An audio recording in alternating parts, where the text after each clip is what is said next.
Hello and welcome to the presentation for the City of Faribault 2021 Street Overlay and Sidewalk Improvements. My name is Mark Duchesne and I am the Faribault City Engineer.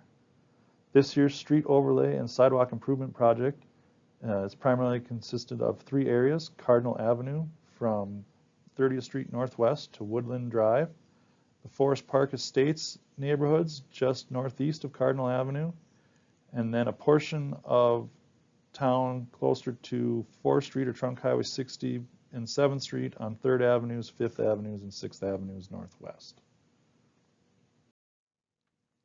As I mentioned, the first area is Cardinal Avenue from Woodland Drive to 30th Street. There is a portion of Cardinal Avenue proposed to get new concrete sidewalk, and that is on the southwest side of Cardinal Avenue from Woodland Drive to Park Avenue. That is indicated here with the dashed black lines. The red lines highlight the areas that are proposed to get a mill and overlay for the street pavement. Second overlay area, Area 2 as we've identified it, is the rest of the Forest Park Estates neighborhoods, including Forest Lane, Greenleaf Road, Huntington Circle, Ronderwall Lane, Woodhurst Drive, Woodland Drive. Again, the only street that is getting new sidewalk is Cardinal Avenue from Woodland Drive to Park Avenue.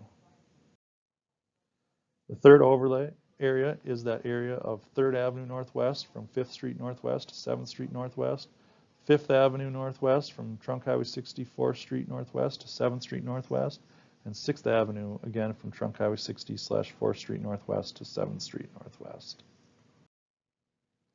The City of Faribault has a pavement management program that follows a schedule as shown. While this schedule is a guideline, it is not a strict adherence. As you'll see on these various streets, they fall within the ranges of these overlay improvements.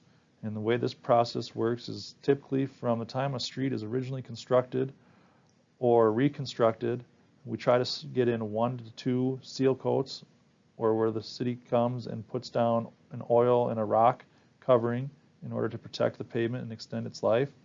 And then in that 20 to 25 year range, the street would be expected to see its first overlay, and then another 2 seal coats before a street receives its second overlay, before receiving a 5th seal coat, and then, as you can see, a reconstruction out there 50 to 60 years.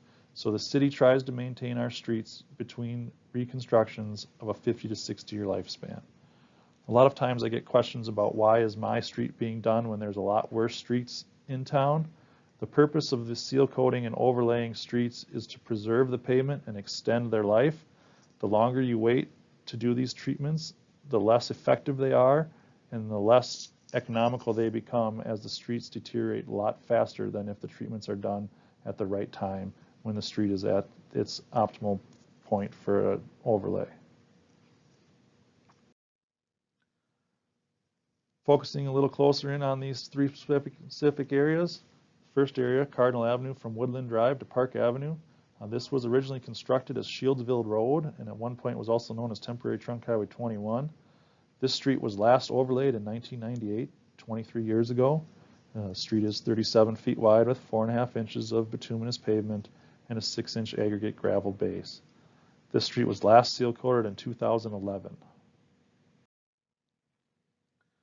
The second portion of Cardinal Avenue from Park Avenue to 30th Street Northwest is a newer street that was originally constructed in 1997, so 24 years since its construction.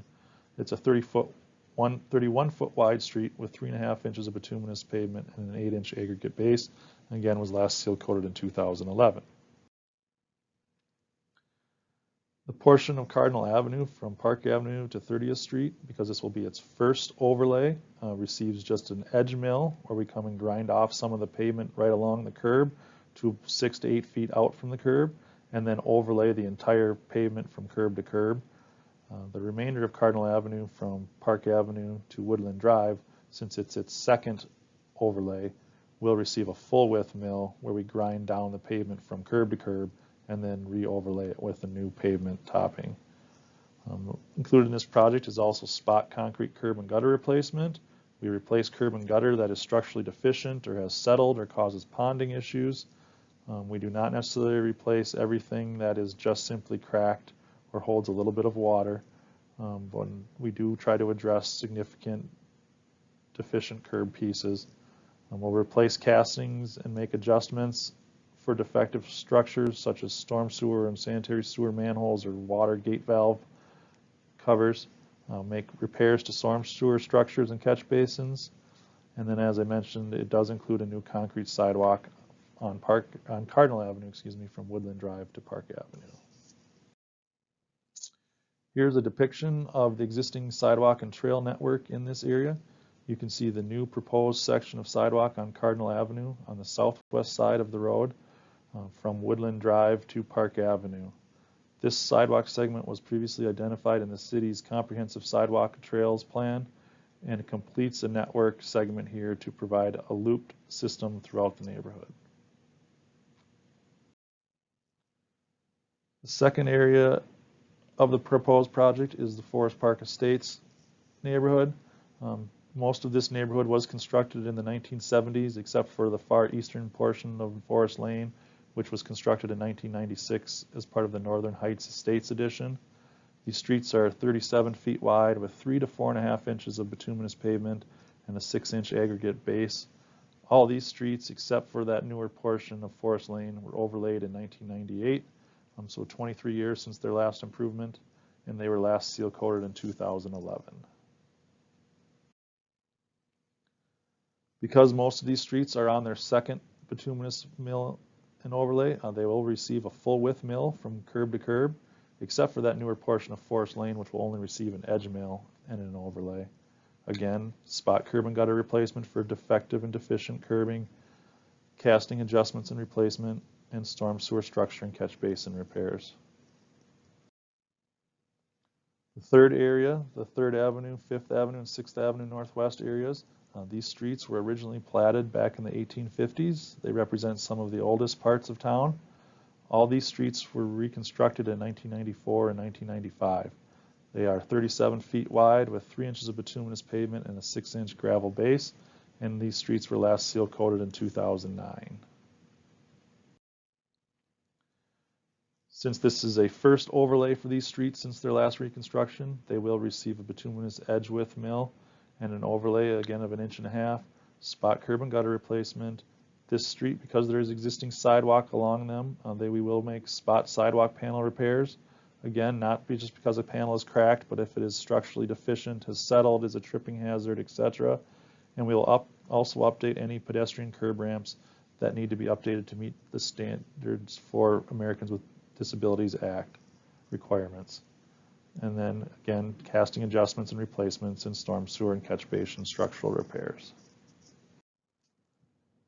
The table in front of you on the screen shows the proposed total project costs and funding sources. As you can see, the total project costs are estimated to be around $861,500. This does include contingencies and engineering costs. And just under 33%, or $283,000 of the total project costs, are estimated to be funded through special assessments. Special assessments are project costs that are levied directly to the abutting property owners who directly benefit from the project. And you'll notice, though, that over half, 61.4% of the total project costs are funded through the Street Improvement Fund, which receives its revenues from the general property tax levy, and the remaining costs are funded through the respective utility funds that are funded through monthly utility bills to property owners. The City of Faribault assesses special assessments based on the type of improvement being completed, as well as the classification of the property and the footage of the property adjacent to the improvement.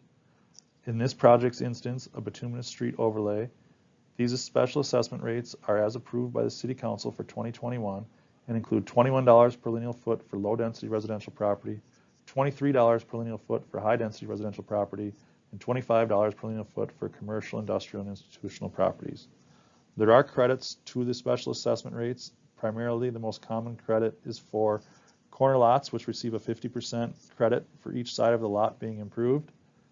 And assessments are payable over 15 years with your property taxes, and they do incur interest, and that interest rate is set at the time of the assessment hearing, which is typically following after the improvement project is done.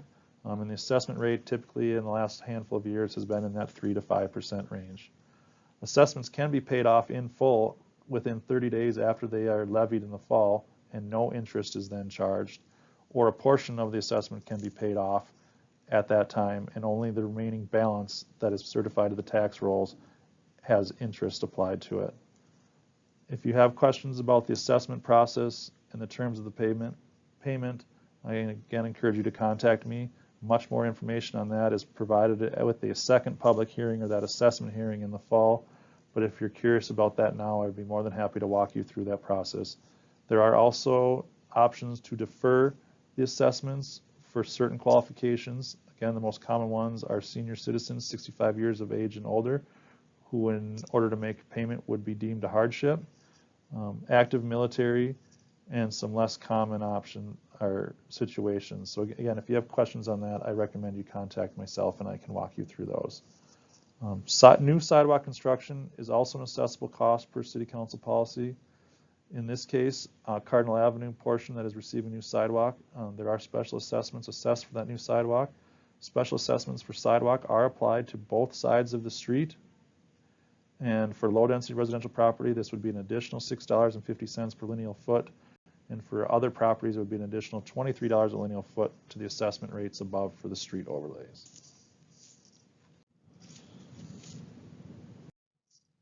The proposed project schedule for this improvement included the initiation of the project and the ordering of a feasibility report at the Council's November 10th, 2020 meeting. Council did receive and file that feasibility report on January 12th, 2021, as well as set the public hearing for this improvement for their February 9th, 2021 Council meeting. All property owners adjacent to the proposed improvements will receive a mailed notice of this public hearing for the improvement project as required by state statutes prior to the February 9th, 2021 Council meeting. Again, we are having our informational meeting virtually this year due to the COVID-19 pandemic. At the February 9th, 2021 City Council meeting, the Council will conduct a public hearing to hear support for or objections against the proposed improvements. And following the public hearing, Council will consider ordering preparations of plans and specifications for the improvement. Assuming Council moves forward with ordering preparations of plans and specifications, City staff anticipates completing those plans and specifications in time to bring them back to the February 23rd City Council meeting for approval and to establish a bid date. The tentative bid opening date for this improvement project is March 17th, 2021. Following receiving bids, we expect Council would then award a contract as early as their March 23rd, 2021 City Council meeting. Construction would then be slated to begin in May or June, depending upon the spring weather, with final completion tentatively scheduled for July 31st. Following project completion, property owners adjacent to the improvements are mailed a second notice of a special assessment hearing that will happen in the fall. Council is expected to declare and set that special assessment hearing at their September 14th, 2021 meeting, and that actual special assessment hearing and adoption of the special assessments would be scheduled for October 12th, 2021. Following the special assessment hearing is when assessments are actually levied and then become payable, so there is nothing due at this time until after the special assessment hearing. Again, I thank you for listening to this presentation.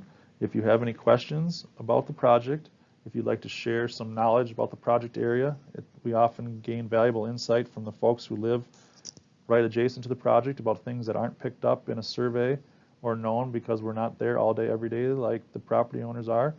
Or if you just have questions in general, I encourage you to contact me prior to the February 9th City Council meeting. My contact information is on the screen. I am available generally Monday through Friday from 8 a.m. to 5 p.m. Thank you for your time, and I look forward to a successful project.